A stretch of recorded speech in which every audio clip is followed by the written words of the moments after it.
बिस्मिल्लाहिर्रहमानिर्रहीम अस्सलाम वालेकुम। My name is Misbah Qadri और ये हमारी एकेडमिक वीडियो लेक्चर सीरीज का एक लेक्चर है जिसमें हम एसएससी फिजिक्स के चैप्टर 2 मेजरमेंट की बात करेंगे। जो टॉपिक इसमें डिस्कस होंगे वो होंगे मेजरमेंट की introduction, physical quantities and derived units. आइए लेक्चर स्टार्ट करते हैं। चैप्टर 2 मेजरमेंट उसका फर्स्ट पार्ट है। Topics to be covered are introduction, physical quantities and derived unit. तो इस लेक्चर में हम चैप्टर 2 की जो सिलेक्टेड टॉपिक डिस्कस करेंगे उसमें तो हम बताएंगे introduction of measurement and then physical quantities क्या होती हैं, कैसे होती हैं, क्यों होती हैं एंड देन ड्राइव यूनिट्स क्या हैं, ये हम डिस्कस करेंगे। Let's start introduction of measurement. First of all, measurement is the common practice of everyday life. हम रोज कोई ना कोई चीज मेजर कर रहे होते हैं। फॉर एग्जाम्पल मिल्क में लाके मिल्क मेजर करके हमें देता है और वो क्या मेजर करता है, उसका वॉल्यूम मेजर करता है। वॉल्यूम मेजर करने के लिए उसके पास एक सिलेंड्रिकल डिवाइस होती है। सेकेंड एग्जाम्पल शुगर का वेट या मास मेजर करते हैं और वो कैसे मेजर करते हैं, एक कॉमन बैलेंस। थर्ड, क्लॉथ लेने जाते हैं और वो मेजरिंग स्केल क्या होता है, वो लेंथ मेजर करता है। उसके लिए मीटर स्केल होता है जिसके जरिए वो हमें कपड़ों को नाप के हमें देता है। कॉलेज स्टूडेंट्स में perform experiment in a laboratory to find thickness of a thin glass slab, radius of a curvature of a lens and density of a metal block. तो हम यूजुअली अपनी लैब में जो प्रैक्टिकल करते हैं उनमें से अगर मेजरिंग के कुछ प्रैक्टिकल है तो हम क्या कर सकते हैं, हम ग्लास स्लेब की थिकनेस मेजर करते हैं, हम किसी भी लेंस का रेडियस ऑफ कर्वेचर मालूम करते हैं एंड एज वेल एज हम डिफरेंट मटेरियल्स के ब्लॉक्स की उनकी डेंसिटी भी मेजर कर सकते हैं या करते हैं। Use suitable measuring device for each experiment.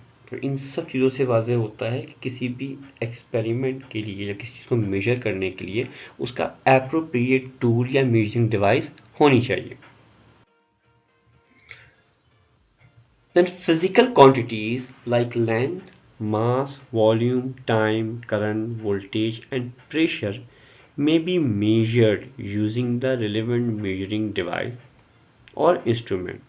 तो क्या वाज़ेह हुआ, जो फिजिकल क्वांटिटीज़ हैं उनको मेजर करना है। जैसे हम लेंथ मेजर करते हैं, लेंथ के लिए डिफरेंट डिवाइसेस होती हैं हमारे पास। अगर हम कपड़े लेने गए हैं तो मीटर स्केल है। अभी हम किसी का घर नापना है तो हम स्क्वायर फीट में मेजर करते हैं। हम टाइल्स लेने जा रहे हैं तो टाइल्स स्क्वायर फीट में होते हैं, राइट। देन अगर मास मेजर करना है, वॉल्यूम मेजर करना है, तो मास और वॉल मेजर करने के लिए हम पास क्या होता है, बैलेंस स्केल होता है। हम वॉल्यूम मेजर कर रहे हैं तो वॉल्यूम के लिए क्या, तो कुछ सिलेंड्रिकल स्केल होगा, कोई सिलेंड्रिकल डिवाइस होगी जिसमें हम कोई लिक्विड का वॉल्यूम मेजर करेंगे, या अगर सॉलिड है तब भी हम उसको मेजरिंग स्केल से लेंथ, विड्थ और हाइट मेजर करके उसका वॉल्यूम कैलकुलेट कर लेंगे। टाइम मेजर करने के लिए हमारे पास आमतौर पे स्टैंडर्ड तो सेकंड्स है, लेकिन हम मिनट्स और आवर्स में भी काउंट करते हैं। फिर करंट मेजर किया जाता है, वोल्टेज मेजर किया जाता है और प्रेशर मेजर किया जाता है। हम अपनी गाड़ी में जब हम हवा भरवाते हैं तो उसके लिए मीटर होता है जो बताता है कि जी हाँ जी हमने कितने पाउंड हवा भरवानी है इसके अंदर। तो इट मीन्स किसी भी फिजिकल क्वांटिटी के लिए हमें अलग अलग मेजरिंग डिवाइस या इंस्ट्रूमेंट रिक्वायर्ड होते हैं। Accuracy of a measurement depends on the quality of the instrument used. कोई भी क्वांटिटी जो मेजर की जा रही है वो कितनी एक्यूरेट मेजर करनी है, वो इस बात पे बेस करती है कि हमारा यूज़ क्या है और हमने जो गैजेट या टूल इंस्ट्रूमेंट यूज़ किया है वो कितना एक्यूरेट है, कितने परसेंट उसमें एरर का चांस है, जिसमें हम पढ़ चुके हैं फर्स्ट चैप्टर में। तो अगर वो कितने परसेंट एरर दिखा सकता है और हम कितने परसेंट एरर हम बेयर कर सकते हैं। अगर हमें कोई चीज़, हम गोल्ड लेने जा रहे हैं तो गोल्ड की मेजरमेंट बिल्कुल एक्यूरेट होनी चाहिए, वरना उसकी कॉस्ट में बहुत बड़ा डिफरेंस आ जाता है क्योंकि बहुत कॉस्टली आइटम है। इस तरीके से जो तमाम चीज़ें जो हमें किसी मेडिसिन को बनाने के लिए यूज़ करनी है, तो हम जो उस पर केमिकल डाल रहे हैं वो एग्जैक्टली उसकी मेजरमेंट मिलीग्राम्स और माइक्रोग्राम्स में होती है, मतलब वो इतना ज़्यादा उसकी एक्यूरेसी रिक्वायर्ड है। उसकी एग्जाम्पल्स हैं, to measure the length of a rod in a laboratory, use scale graduated in centimeter. Least measurement of this scale equal to 1 centimeter. Least measurement is called the least count of the scale. क्या बता रहा है, अगर हम एक rod की length को major करना है लेबॉर्ट्री में तो हम क्या करेंगे, एक स्केल यूज़ करेंगे और वो स्केल सेंटीमीटर्स में मार्क हुआ हुआ है। इट मीन कि वो जो मिनिमम मेजरमेंट कर सकता है लेंथ की वो 1 सेंटीमीटर है। किसी भी मेजरिंग डिवाइस की वो मिनिमम क्वांटिटी जो मेजर कर सके उसको हम लीस्ट काउंट कहते हैं। मतलब स्मॉलेस्ट यूनिट जो उस किसी गैजेट या टूल की होगी वो कहलाएगी लीस्ट काउंट। एग्जाम्पल नंबर 2 करते हैं। To measure small length, thickness of a thin glass slab और radius of thin wire use vernier calipers can measure up to 0.1 mm और 0.01 सेंटीमीटर। हमें कोई और ऐसी मेजरमेंट करनी है जो बहुत ही लेस है या लो लेवल की मेजरमेंट है, बहुत ही एक थिकनेस ऑफ द ग्लास लेना है या किसी भी वायर का रेडियस लेना है जो कि बहुत ही स्मॉल अमाउंट में होगी। जब उसको मेजर करने के लिए जो गैजेट या टूल हमें रिक्वायर्ड है वो हम या तो वर्नियर कैलिपर यूज़ करते हैं, और वर्नियर कैलिपर जो मिनिमम मेजरमेंट कर सकती है, जो उसका लीस्ट काउंट है वो है 0.1 mm या 0.01 centimetre.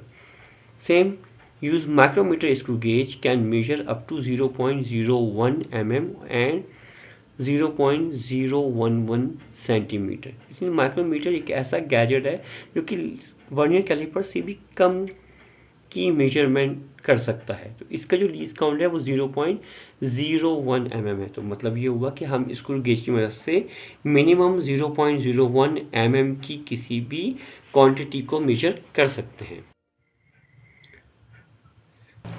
Topic number 2.1 is physical quantities. आइए इस पर नजर डालते हैं। Physical quantities, physicists focus on the discovering the law of nature through precise measurement of various physical quantities. Physical quantities are divided into two groups: fundamental quantities and derived quantities. तो पहली बात तो ये है कि जितने भी फिजिक्स के साइंटिस्ट हैं वो हमेशा फिजिक्स के डिफरेंट लॉज जो कि नेचर की ही डिस्कवरी हैं उस पर काम करते हैं और वो बहुत प्रिसाइज मेजरमेंट पे काम कर रहे होते हैं। तो फिजिकल क्वांटिटीज़ को हम बेसिकली दो हिस्सों में डिवाइड करते हैं, एक कहलाती हैं fundamental quantities and other one is derived quantities. Fundamental quantities are expressed as a fundamental unit. Physical quantities derived from fundamental units are expressed as derived unit. जो बुनियादी या फाउंडेशन या फंडामेंटल क्वांटिटीज़ हैं उनको जिन यूनिट्स के through या जिस scales के थ्रू मेजर किया जाता है उनको हम फंडामेंटल यूनिट्स कहते हैं। और जो अदर क्वांटिटीज़ हैं जिसको हम फिजिकल क्वांटिटी जो कि ड्राइव करके किसी और फंडामेंटल यूनिट से ड्राइव करके एक्सप्रेस की जाएंगी वो कहलाएंगी derived quantities and derived units. Physical quantities में definition is unit is fixed. Standard is an embodiment of a unit under certain physical condition.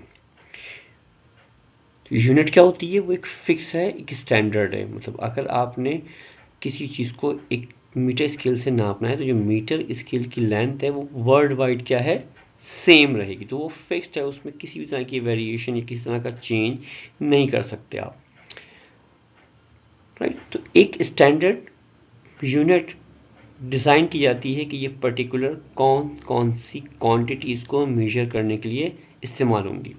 And then measurement is the comparison of an unknown quantity with the standard to find whether it is big or small compare to the standard. Mean के measurement क्या करना है, basically comparison करने का नाम है अपने एक स्टैंडर्ड यूनिट से या स्टैंडर्ड क्वांटिटी को इसको मेजर करने का नाम है। हम किसी भी चीज़ की, जैसे हम एग्जाम्पल लेते हैं हमेशा कि अगर हम जो है वो कपड़े लेने जा रहे हैं तो कपड़े की शॉप के पास एक मीटर का स्केल होगा और वो उस मीटर स्केल से कपड़े को मेजर करेगा कि जी ये इसका 3 टाइम है, इसका 6 टाइम है या इसका 10 टाइम है। बिल्कुल इसी अंदाज से आप कोई और फिजिकल क्वांटिटी लाइक आप शुगर लेने जाते हैं तो शुगर के लिए जब बैलेंस वाला वो शॉप वाले के पास एक बैलेंस के लिए 1 kg स्टैंडर्ड यूनिट है और वो उसका मल्टीपल आपको जो है वो मेजर करके देगा। तो हमेशा क्या है, कंपैरिजन है किसके लिए, एक स्टैंडर्ड क्वांटिटी के साथ।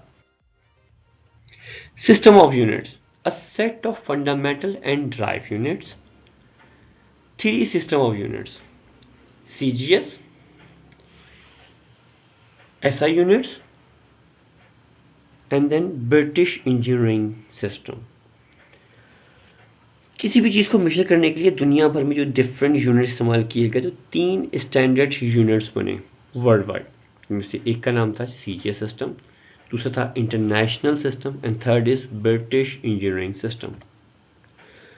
करंटली इंटरनेशनल सिस्टम यानी कि system international unit are use throughout the world, इसे हम एसआई यूनिट के नाम से जानते हैं।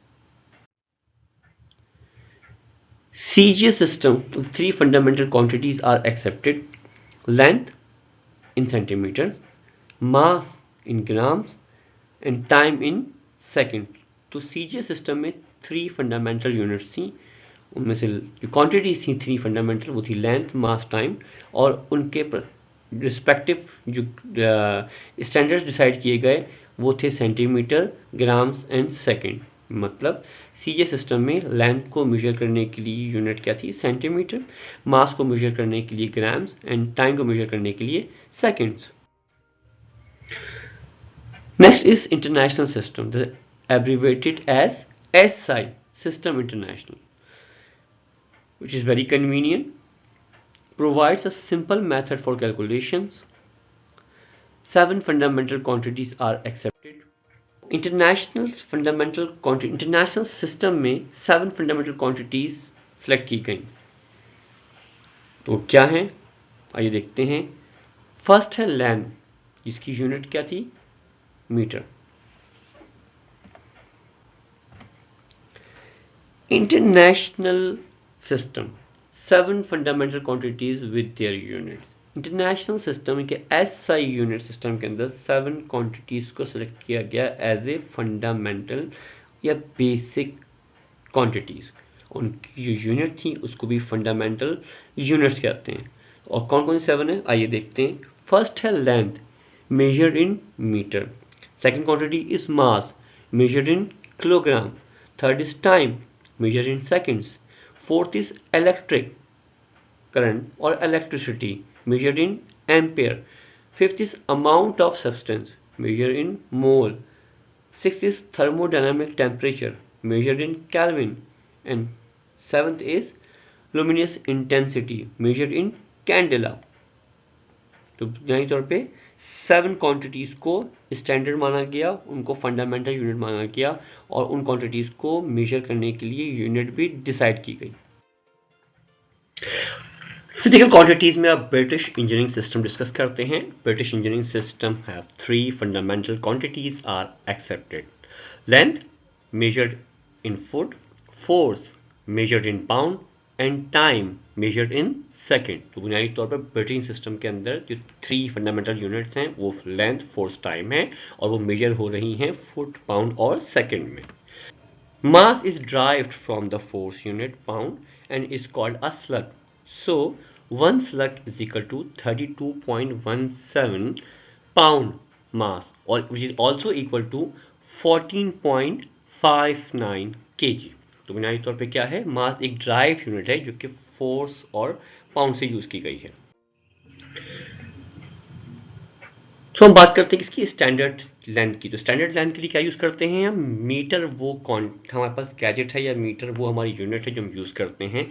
सो मीटर कैसे डिफाइन करते हैं, the metre is a length of a path travelled by light in a vacuum during a time interval of 1/29,97,92,458 of second. मतलब इतने कम टाइम के अंदर जो लाइट ट्रैवल करती है वो क्या कहलाता है, वो 1 मीटर कहलाता है। So it is a distance between 2 marks engraved by an iridium platinum alloy bar kept at International Bureau of Weights and Measures near Paris। तो बुनियादी तौर पे हर चीज़ का जो स्टैंडर्ड सेट किया गया है वो पेरिस में एक इंटरनेशनल ब्यूरो है। हर चीज़ की जो यूनिट्स हैं उनको स्टैंडर्डाइज करके वहाँ पे शोकेस किया गया है और वहीं से पूरी दुनिया में उसको भेजा जाता है कि ये स्टैंडर्ड ये है। तो अगर आप स्टैंडर्ड सेट करना चाहते हैं तो आप उस चीज़ को फॉलो करें और आपके पास तमाम जो मेजरिंग टूल्स हैं वो उसी के लिहाज से अलाइन होने चाहिए या उसका रेप्लिका होना चाहिए। नाउ अब हम बात करते हैं किसकी, उसकी मल्टीपल्स की और सब मल्टीपल्स की। इसको समझने की कोशिश करें। आपके पास एक टूल है जिससे आप कोई चीज़ मेजर कर सकते हैं। तो अब क्या हम जानते हैं इस बात को कि हमारे पास एक मीटर स्केल जो है, मीटर जो है हमारा क्या है, फंडामेंटल क्वांटिटी है। और अगर हमें कोई ऐसी चीज़ मेजर करनी है जिसकी लेंथ उस 1 मीटर से बहुत ज़्यादा हो, तो यकीनी तौर पे हमारी भी जो मीटर स्केल है वो छोटा पड़ जाएगा। तो हमें क्या करना पड़ेगा, हमें उसका मल्टीपल यूज़ करना पड़ेगा। तो मल्टीपल कुछ स्टैंडर्डाइज है और वो क्या है, 1 किलोमीटर इक्वल टू 1000 मीटर।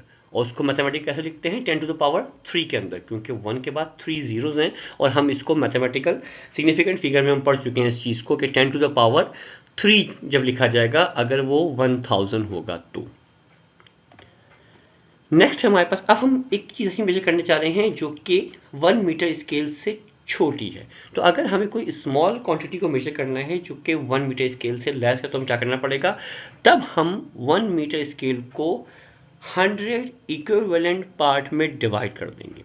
क्या कहेंगे, हम 1 मीटर के स्केल को 100 इक्विवेलेंट पार्ट में डिवाइड कर देंगे और हर पार्ट क्या कहलाएगा, सेंटीमीटर कहलाएगा। तो 1 सेंटीमीटर कैसे आएगा, 1 centimetre is equal to 1/100 of metre. तो जो हर एक पार्ट डिवाइड हुआ है वो हर पार्ट कहलाएगा 1 सेंटीमीटर। और कैसे लिखते हैं उसको, 1 cm। और वो इक्वल टू किसके होगा, वो सिग्निफिकेंट फिगर के लिहाज से, वो मैथमेटिकल एक्सप्रेशन से लिहाज से वो बराबर हो जाएगा 10 टू द पावर -2 m में।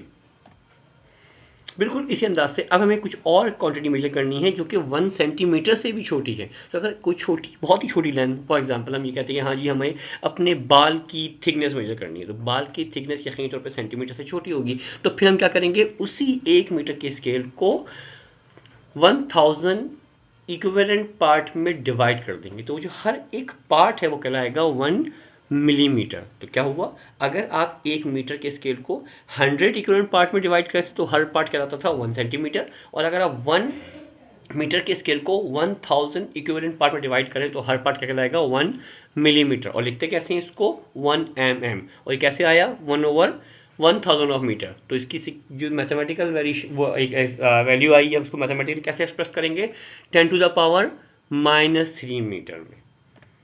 बिल्कुल इसी अंदाज से कुछ और कुछ छोटी चीज़ आ गई जिसको आपने मेजर करना है। जैसे हम जब जानते हैं कि वहाँ पे जो एटम का रेडियस होता है उसको हम माइक्रोमीटर में मेजर करते हैं। तो ये माइक्रोमीटर क्या चीज़ है, ये माइक्रोमीटर ये है कि अगर आप 1 मीटर लेंथ को 10 लाख इक्विवेलेंट पार्ट में डिवाइड कर दें, 1 मीटर के स्केल को अगर आप 10 लाख इक्विवेलेंट पार्ट में डिवाइड कर दें तो हर एक पार्ट क्या कहलाएगा, 1 माइक्रोमीटर। तो कैसे आएगा, 1/10 lakh which is equal to 10 to the power -6 metre की। ठीक है, इसके बाद अगर हम और कुछ बहुत ही छोटी क्वांटिटी को मेजर करना है तब हम क्या करेंगे, तब हम उस 1 मीटर के स्केल को 1 अरब इक्विवेलेंट पार्ट में डिवाइड कर देंगे। तो जो हर पार्ट आएगा हमारे पास, each part known as 1 nanometer. और इसको मैथमेटिकली कैसे एक्सप्रेस करते हैं, 1/1 अरब और 10 टू द पावर -9 मीटर के अंदर। ठीक है, तो 1 nanometre is equal to 10 to the power -9 metre. Physical quantities में आपका सेकंड है स्टैंडर्ड ऑफ टाइम। और हम जानते हैं कि टाइम को मेजर किस में करते हैं, सेकंड में करते हैं। So according to the definition, a second is defined to be exactly equal to the time interval of 9 अरब 19 crore 63 lakh 17,770 vibrations of atom of caesium 133। मतलब ये हुआ कि अगर सीजियम का एटम जिसका मास नंबर 133 है वो इतनी वाइब्रेशन, कितनी वाइब्रेशन, 9 अरब 19 करोड़ 63 लाख 17,717 वाइब्रेशंस कर लेता है, तो वो जिस टाइम इंटरवल में करता है इतनी वाइब्रेशन, वो टाइम इंटरवल 1 सेकेंड कहलाता है। Atomic clock uses caesium of mass number 133, क्योंकि एटॉमिक क्लॉक के अंदर सीजियम का ही एटम यूज किया जाता है और वो वाला आइसोटोप जिसका मास नंबर क्या हो, 133 हो। सो प्रिसिजन क्या है इसका, 2 caesium clock running over a period of around 3 lakhs year will be differ by 1 second. इसका मतलब ये हुआ कि इतनी प्रिसीशन है इसके अंदर, इतनी ज़्यादा स्पेसिफिकेशन या इतना ज़्यादा ये प्रिसाइज हैं कि अगर 2 एटॉमिक क्लॉक को साइमल्टेनियसली रन किया जाए तो तकरीबन 3 लाख साल तक वो चलती रहेंगी और उन दोनों के दरमियान टाइम डिफरेंस सिर्फ 1 सेकेंड का आएगा। तो इतना प्रिसाइज होने की वजह से ही क्या किया गया है, सीजियम 133 को यूज़ किया गया है। Hydrogen maser clock use is hydrogen. Precision क्या है, 2 hydrogen clock running over a period of 30 crore years will differ by 1 second only. मतलब अगर हम हाइड्रोजन यूज करेंगे तो हाइड्रोजन की क्लॉक तकरीबन चलती रहेगी 30 करोड़ साल तक और उनके दरमियान जो सिर्फ डिफरेंस आएगा वो कितना होगा, वो 1 सेकेंड का होगा।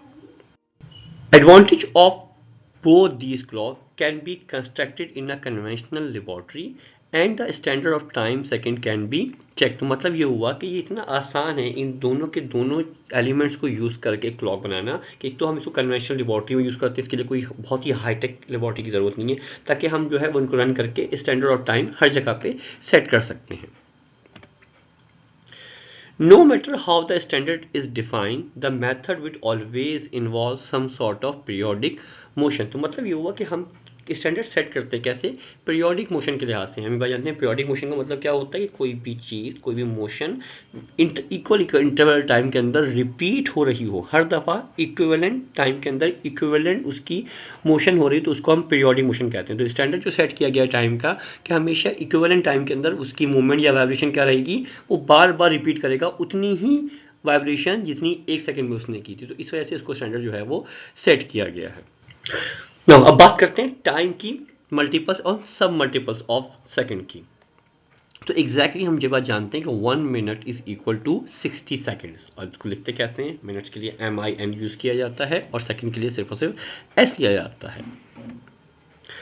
अब हाँ, नेक्स्ट यूनिट है टाइम को मेजर करने की, वो मिनट से बड़ी क्या है, हमारे पास आवर्स है। तो 1 hour is equal to 60 minutes and each minute have 60 second. So 1 hour in second is equal to 60 multiplied by 60 which is equivalent to 3600 seconds। तो अगर हम किसी कैलकुलेशन में सेकंड यूज कर रहे हैं जो कि SI यूनिट है, और अगर हम मिनट में यूज करेंगे तो उसको कन्वर्ट कर लेंगे सेकंड के अंदर। और हम जब जानते हैं कि 1 minute equal to 60 second and then अगर कहीं आर में यूनिट दी गई हो तो उसको कन्वर्ट करेंगे सेकंड्स के अंदर और वो इक्वल टू हो जाएगी 3600 सेकंड्स। देन अब हम टाइम को लेस करते हैं, मतलब हमें वो चीज़ मेजर करनी है जो कि लेस देन अ सेकेंड में हो रहा है। तो अब क्या करना पड़ेगा, उसके लिए एग्जैक्टली वैसे ही यूनिट क्या है हमारे पास, 1 मिली सेकेंड। मतलब 1 सेकेंड को हम 1000 इक्विवेलेंट टाइम इंटरवल में डिवाइड कर देंगे तो हर पार्ट या हर सेगमेंट या हर टाइम ड्यूरेशन क्या कहलाएगी, 1 मिली सेकेंड। और मैथमेटिकली कैसे एक्सप्रेस करेंगे उसको, 10⁻³ सेकेंड में। बिल्कुल इसी अंदाज से इसको और लेस करना है हमें, तो हम क्या करेंगे, हम यूज़ करेंगे 1 माइक्रो सेकेंड की terminology.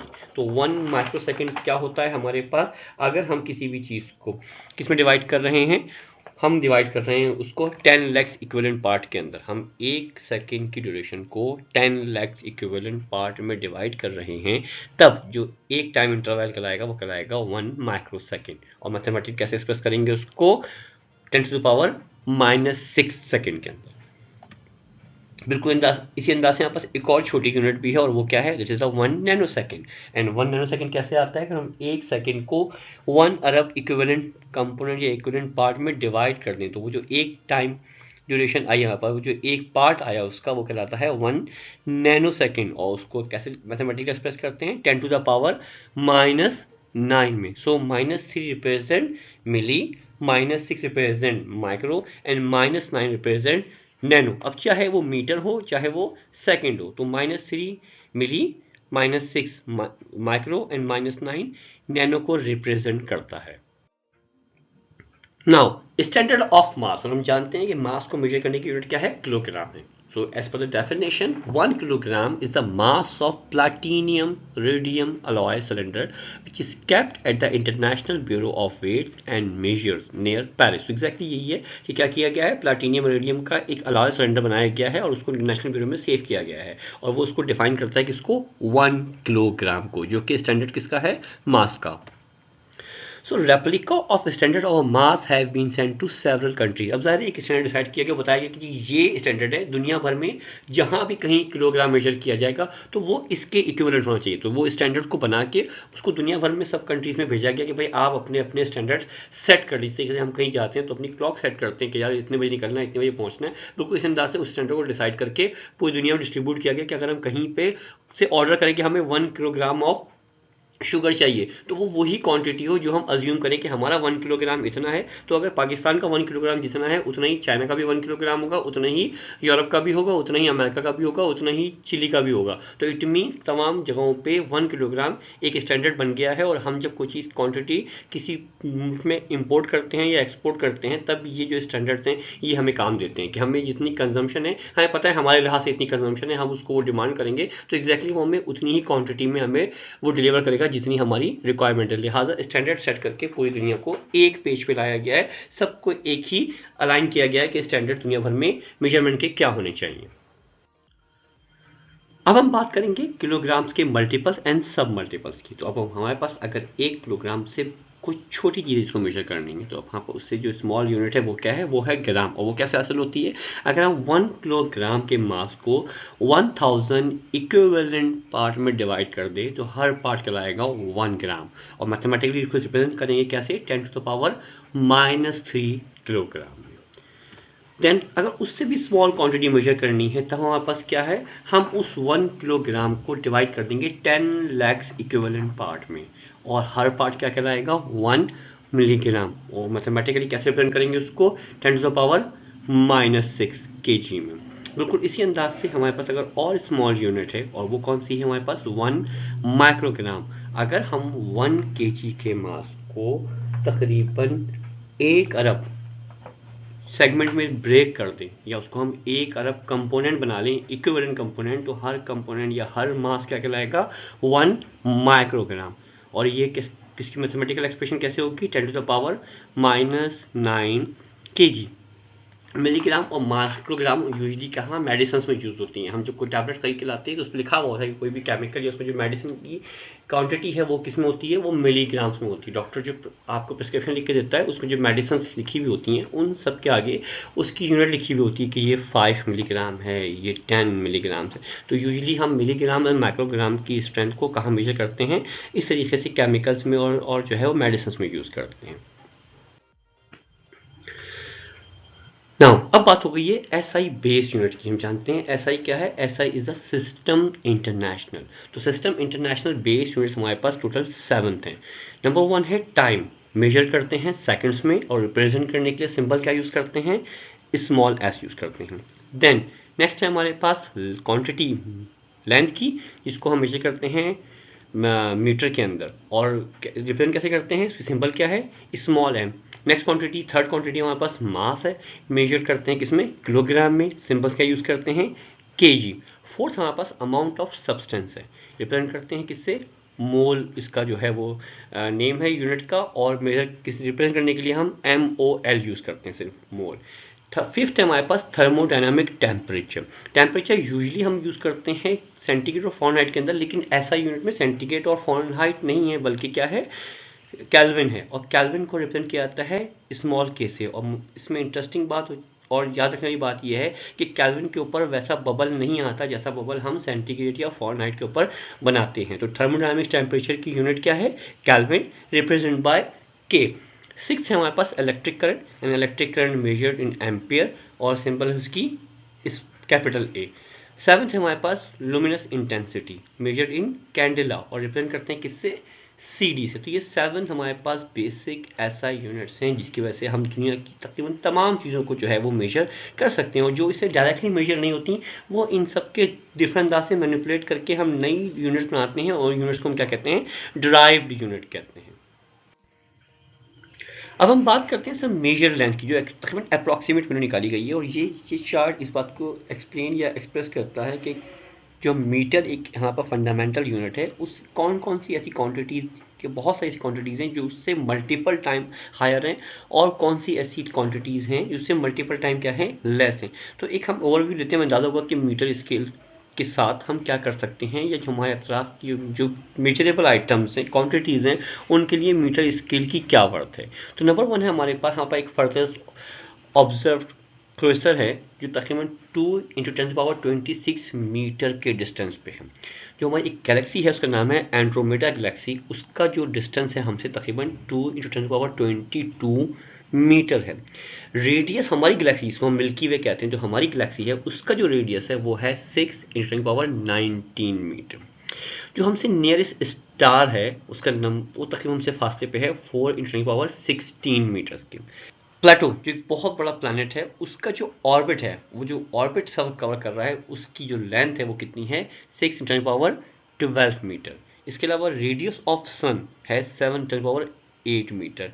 Radius of the earth है 6 × 10⁻6 मीटर। अच्छा, फिर हम बात करते हैं हाइड्रोजन एटम की। हाइड्रोजन एटम पीरियोडिक टेबल का सबसे छोटा एलिमेंट है और उसका जो रेडियस है वो है 5 × 10⁻11 मीटर। ये यूनिट क्या हो गई, ये यूनिट मीटर से बहुत छोटी हो गई। Then effective radius of proton, तो हम जानते हैं किसी भी एटम के 3 फंडामेंटल यूनिट्स होते हैं, इलेक्ट्रॉन, प्रोटॉन, न्यूट्रॉन, जिसमें से इलेक्ट्रॉन उसके बाद ऑर्बिट में मूव करता है और न्यूक्लियस में प्रोटॉन और न्यूट्रॉन होते हैं। तो प्रोटॉन का जो रेडियस है, इफेक्टिव रेडियस, वो तकरीबन होता है 2 × 10⁻15 मीटर। तो ये क्या हो गया, हाइड्रोजन के रेडियस से भी 1000 टाइम लेस हो गई। तो ये कुछ हमारे पास वैल्यूज हैं, तो कि कंपैरिजन के लिए, समझने के लिए कि कितनी मेजर और बिग लेंस हमारे पास अवेलेबल हैं और कौन कौन सी इंतहाई छोटी जो है वो लेंस भी हैं, जो कि हम मेजर तो किसमें करते हैं, मीटर में ही करेंगे। और अगर हम उसकी मल्टीपल यूज़ करेंगे तो कैसे होंगे, और उसके सब मल्टीपल यूज़ करेंगे तो वो कैसे होंगे। तो 10⁻+ में होगी, इसका मतलब है कि वो मल्टीपल यूनिट्स है, और 10⁻- में होगी, हो जाएगा कि हमें वो उसकी सब मल्टीपल्स हैं। इसी लिहाज से हम टाइम को मेजर करते हैं कि अगर हम टाइम के इंटरवल की बात करें तो वो भी अंदाजा होगा कि कितने हायर यूनिट्स हैं सेकंड्स से। तो life time of proton is greater than 10⁻40 seconds, right. Age of universe is around 5 × 10⁻17 second. Time of earth orbit around the sun, मतलब जो एक साल में जमीन सूरज के गिर्द एक चक्कर लगाती है, वो अगर हम सेकंड में मेजर करें तो वो हो जाते हैं 3 × 10⁻7, राइट। तो किस अंदाज से time of earth rotation about its axis, हम जानते हैं रोटेशन में और रेवोल्यूशन में फर्क होता है। रोटेशन मतलब क्या होता है, अपने ही एक्सिस पे घूमना। तो जमीन की मोशन जो है या मूवमेंट जो है वो रोटेशनरी भी है और रेवोल्यूशनरी भी है। तो जो रोटेशन है उससे डेज बनते हैं और जो रेवोल्यूशन है उससे जो है वो एयर बनता है। तो अगर हम 1 डे की रोटेशन की बात करें अपने ही एक्सिस के ऊपर, जिसमें एक दिन की बात करते हैं, इसका मतलब ये कि एक दिन में कितने सेकंड हैं, और वो कितने हैं 9 × 10⁻4 second. So time between normal heart beat, हम ये बात जानते हैं कि हमारा दिल मुसलसल धड़क रहा है, और जो हर एक जो है उसकी हार्ट बीट के दरमियान जो डिफरेंस आएगा, हार्ट बीट के दरमियान जो गैप आ रहा है, उसकी टाइम ड्यूरेशन कितनी है 8 × 10⁻−1 सेकंड। क्यों, क्योंकि तकरीबन एक एवरेज इंसान का दिल जो है वो एक सेकंड में 80 टाइम जो है वो हार्ट बीट होती है। तो 80 टाइम, एक सेकंड में 80 टाइम है, तो इसका मतलब ये हुआ कि अराउंड 8 × 10⁻−1 सेकंड उसकी एक दो हार्ट बीट के दरमियान जो गैप है या टाइम इंटरवल है वो किसके बराबर है 8 × 10⁻−1 सेकंड के। फिर then period of oscillation of 3 centimetre microwave, 3 centimetre की एक माइक्रोवेव है जो कि ट्रैवल कर रही है। तो जो उसकी जो ऑसिलेशन होगी वो इक्विवेलेंट है 1 × 10⁻10 सेकंड के। Then life time of least stable particle, तो एक पार्टिकल जिसकी लाइफ कितनी होती है सिर्फ और सिर्फ लेस देन 10⁻⁻23 सेकेंड। तो इतनी लेस टाइम के अंदर जो है वो क्या होता है, स्टेबल होता है, और फॉर जो है वो अनस्टेबल होकर वो किसी के साथ रिएक्ट कर जाता है। खैर आगे चलते हैं।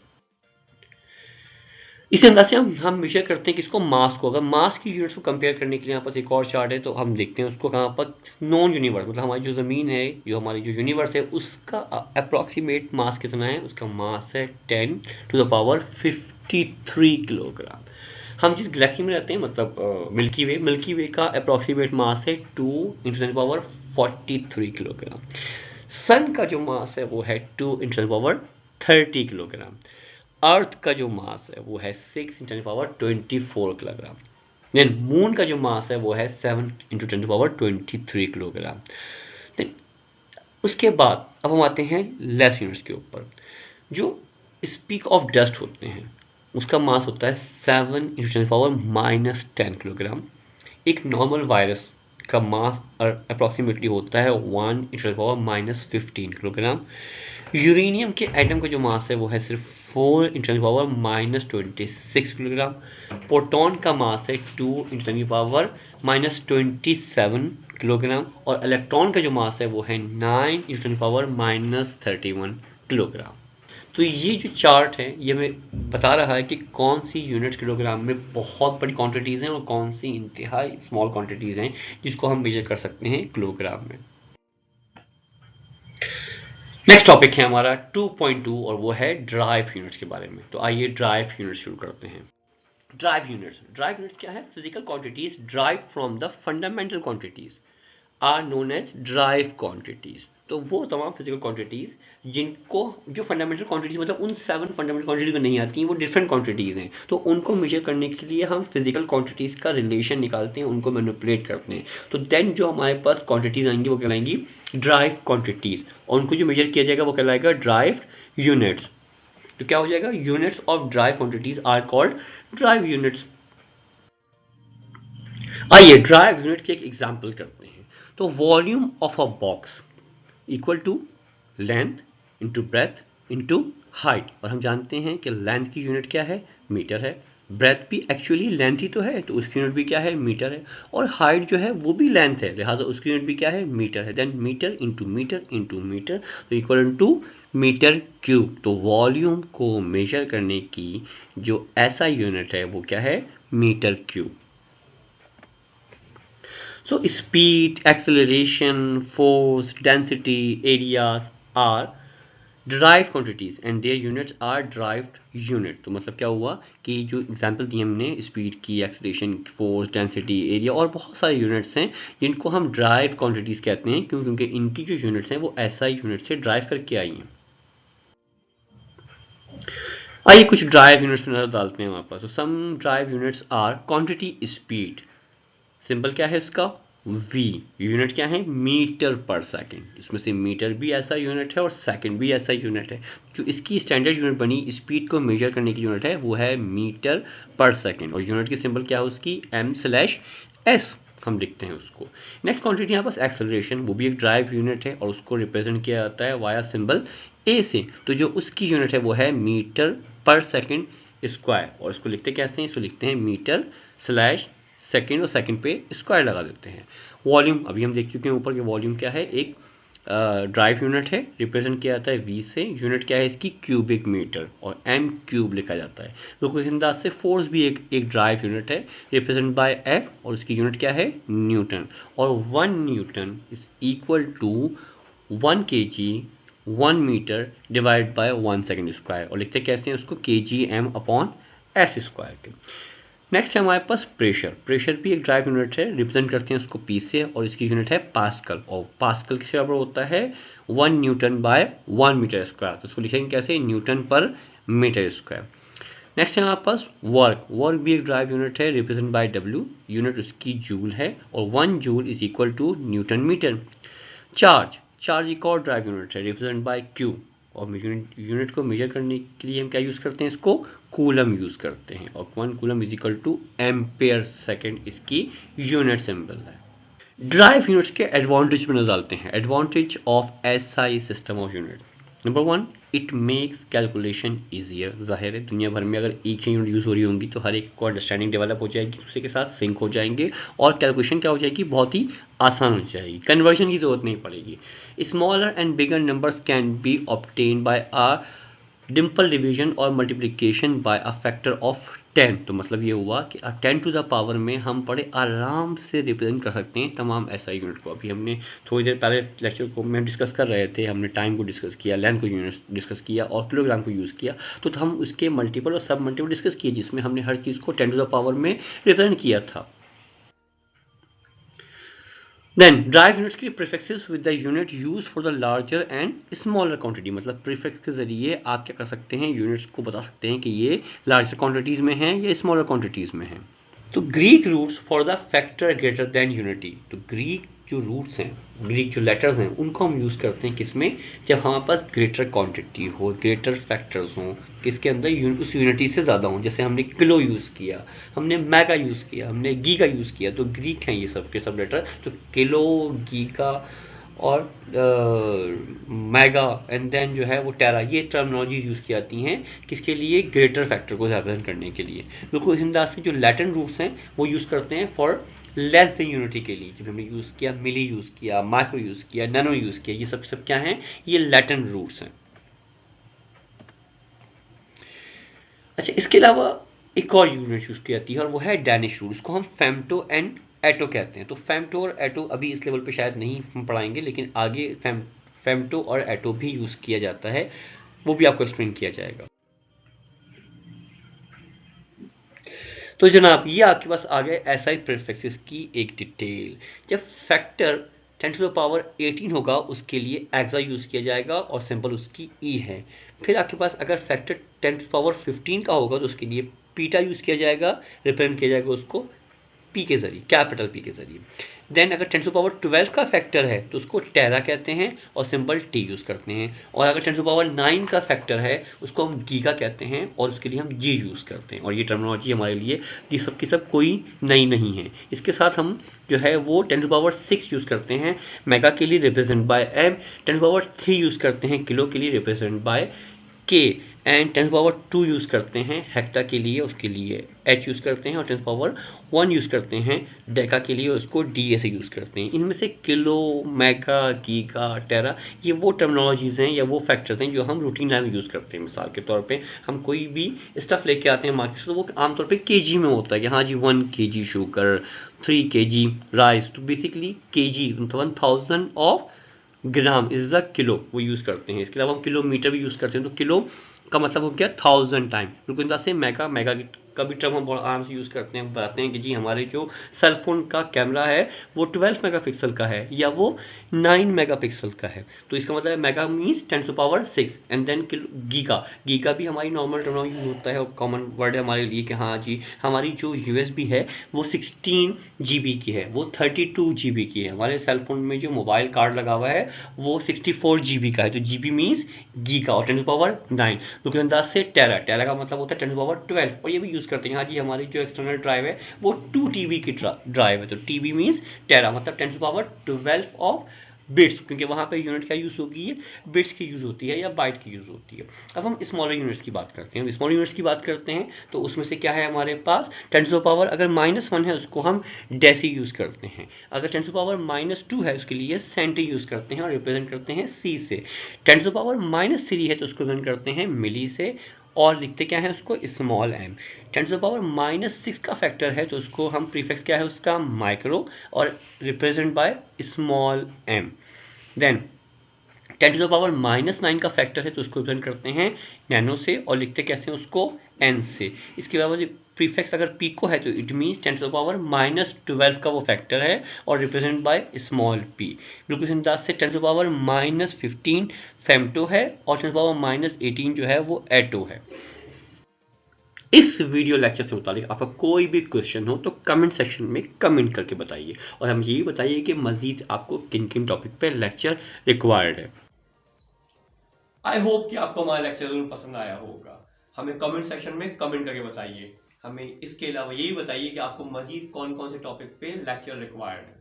हमारी वेबसाइट iipsolutions.com जरूर विजिट कीजिएगा और इसके साथ साथ हमें फेसबुक, ट्विटर, इंस्टा और यूट्यूब पे सब्सक्राइब करें और फॉलो करें। Thank you very much.